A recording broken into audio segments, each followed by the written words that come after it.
Hi, I'm Ben Beatty, Chief Health Officer here at BGSU with our weekly COVID-19 health update.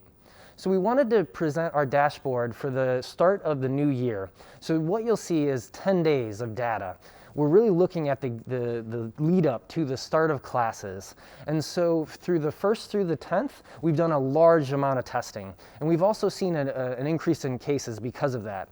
We really want to emphasize that a lot of these cases were through our at-home testing program for residence hall students.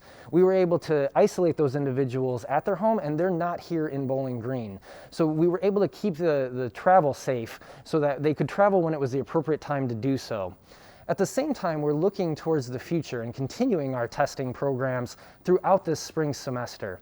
We want to make testing as readily available and convenient as possible so that if anyone would wake up with symptoms, they can get a test either that same day or possibly the next day.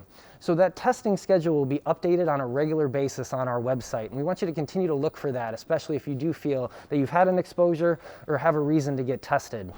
At the same time, we're going to continue to update our dashboards on a weekly basis so that we can watch how our numbers go over the next several weeks and throughout the semester.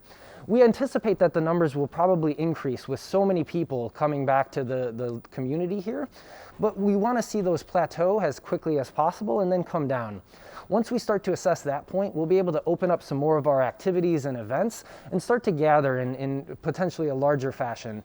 Currently, right now, though, we want you to keep those gatherings to a minimum. Keep just your close friends or maybe a roommate as we settle in over these next couple weeks.